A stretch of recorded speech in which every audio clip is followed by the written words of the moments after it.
Hey, we're Heroclix USA. From the competitive to the fun-petitive, we talk about all things Heroclix, and today we have a very special guest. Primal Nerds. Hey, what's up, guys? Hey. It's Sean here. So today we're going to talk about Avengers 60th, and we're going to talk about some of the pieces that kind of stood out to us, whether it was for meta 300 points, or pulp or sealed, anything that we saw that we're like, that's kind of dope. Oh yeah. So. Oh yes. Let's jump into it. I want to talk about Absorption Man Prime because I think he's a goofball character. He's Omega goofball. I'm gonna call him Exodia 2.0. He so if you don't, so he is able when he starts on your sideline at the beginning of the game. You start with 2 fragment markers and any squares. Is it 2? You and your opponent start with 2. So you start with 2 and I start with 2. Then you put them on the map within 3 squares of each other. And at the beginning of your turn, you may place each fragment marker up to 2 squares away from its current square.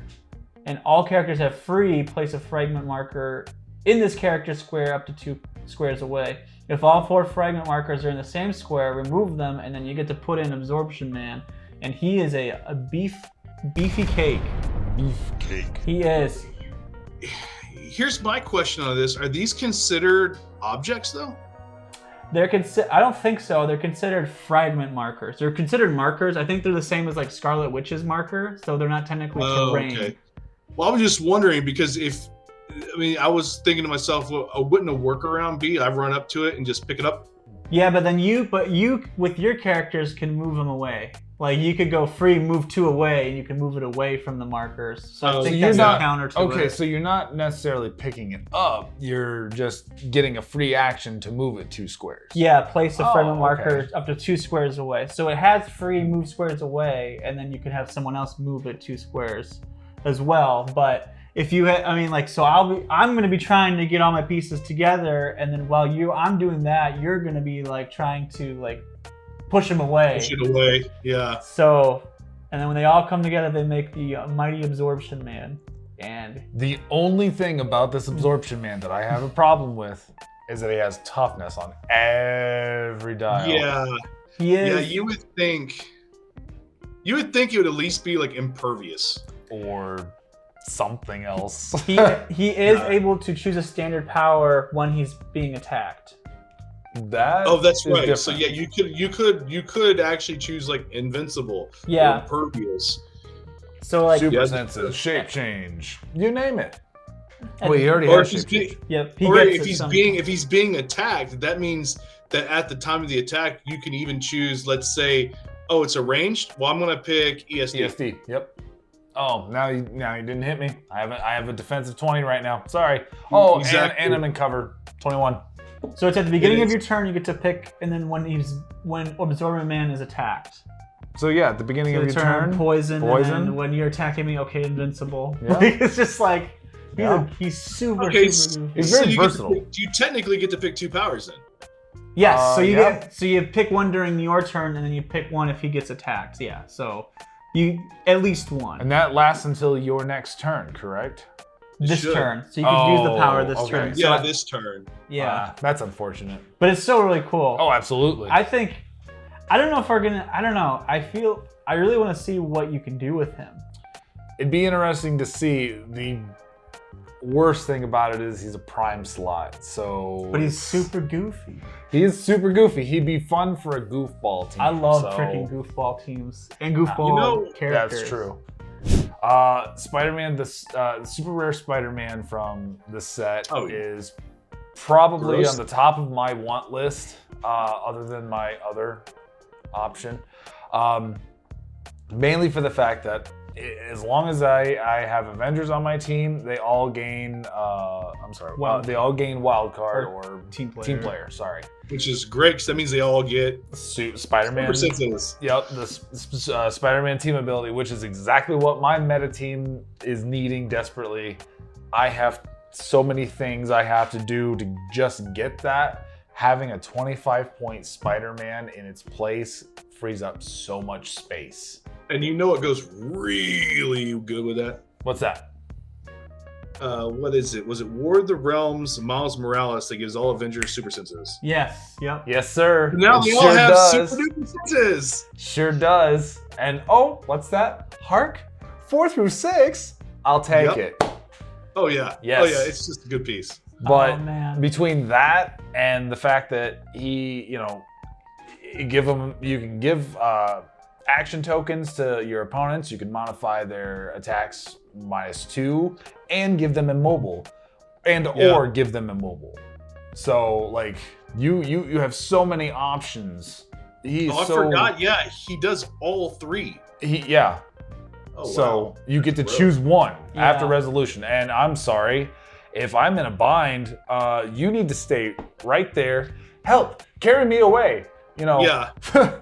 I'm sorry, but he is going to be by far the best 25-point piece. I agree. And it makes a lot of sense too, because I heard this. I can't remember what podcast I was listening to, but they said the same thing I was thinking when I saw this. It's like, we just had a Spider-Man set, and this is a better representation of Spider-Man than any of that the should other have been in ones. that set. Yeah, no, I agree. Hulk Prime, a 10-point scientist who is going to get worse and worse as time goes on, because more and more people are going to figure him out, and what people are going to do with him is insane. Is he a scientist? Oh my gosh, he's not a scientist. He's Avengers Brute Defenders Monster. You actually got me wondering. Okay, no. I was looking at that too, like, Bruce Banner. I was wondering if his rare, his non-prime was scientist, but no, it's the exact same thing. It's just the other version's green. Now, here's the thing, and Alec and I were actually talking about this before. There actually is a really cool thing to do with him, where on turn 1, you can actually have the potential to heal up and roll a 6. I'm going back to another character that is in this set that I think is just going to be, he's going to be in meta, he's going to be in pulp, he's going to be in theme team, and this guy that I'm talking about is going to make him work really well, and that's Luke Cage. Because one of the things he can do is he can create an object if he's not holding one. Well, with Hulk, when he destroys a piece of terrain or special terrain marker, you roll a d6. Well, since Luke Cage runs, if he doesn't hold anything, he creates one, and he can just set it down, let Hulk run through it. Yeah. Any generating them. Yeah, any barrier piece. I mean, hey, there's this really cool YouTube channel that I saw where they actually did a pulp team where they actually used Invisible Woman from a starter set that does barrier. That sounds that sounds like something that should happen. Because there's that 100-point Hulk does the exact same thing. He bursts into a piece and he heals one click. Could you imagine the person who made that video is sitting right in front of us? You are not wrong. You are not wrong, because I watched it on the way here. It's like, wait a minute, this sounds an awful lot like his video. There's no way he's trying to plug in his own video. He's trying to plug in his own video. If you guys want to look at that video, go check up here, somewhere up here. We'll link his video. Maybe Go check it out. It's a pretty good Invisible Woman pulp team. Yes, extremely go check good. it out. Because we talked about this too. It only happens when he destroys one terrain or more. So you only get to roll for it one time. But the cool thing about barrier is it's not connected as one big piece. So you take out one and the rest still remain. And with that Invisible Woman, he's getting her 19 defense. Oh, wow. All about, 10 points of just straight brute. Like, okay, I'm going to put him right in the middle of the map. Okay. And I lost 10 points. Congratulations. Was it worth it? Was it worth those actions? Was it worth everything? Because by the time you get him to that point, he's already up 4 or 5, maybe 5 or more clicks. Let's put it this way. Militant calls in Hydra agents that are worth 30 points each. Yep. He's only 10. Yep. One of the pieces I like from this set too is actually a legacy card. Or actually 2 legacy cards I like, but one's Ultron. That's everybody's favorite. But and I actually have him. But the thing that I like legacy card wise is Avengers Prime. And I remember when it was announced and I was able to read the card, and I immediately realized how broken this thing is. Not because of what it does, but what it does in the end. I'm trying to find it. Avengers Prime, here we go. Okay, so for 300 points, the way it works is if this thing's KO'd, you can bring in a Captain America, Iron Man, or Thor, as long as they equal up to or less than 300 points, because that's what the 300 point Avengers Prime is. But what it says is it's generated, which means you don't have to have it on sidelines. So this actually breaks the Prime rules, which is why it's called Avengers Prime, because you can actually call in all 3 primes from this set, which, how many points is that? Oh, they're exactly 300 points.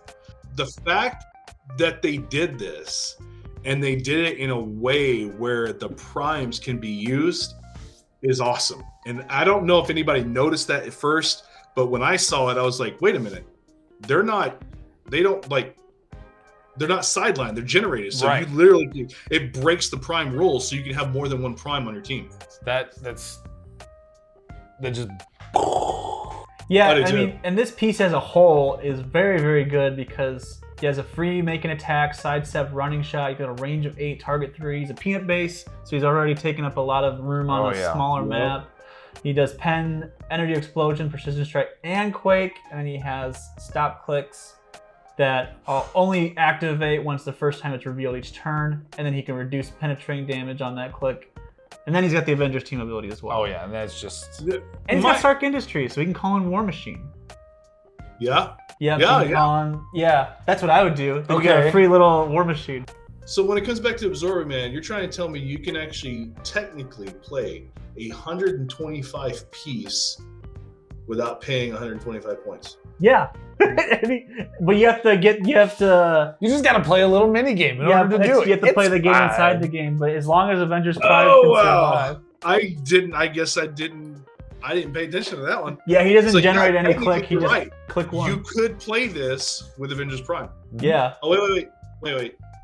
Yes, you could, because it's a legacy card. It's not a prime. Yep. And then potentially have 4 primes on the field at one time. Yeah. So thank you so much for Sean coming on this video, and we'll see you next time. We talk about all things Heroclix. Take it easy. Later, nerds.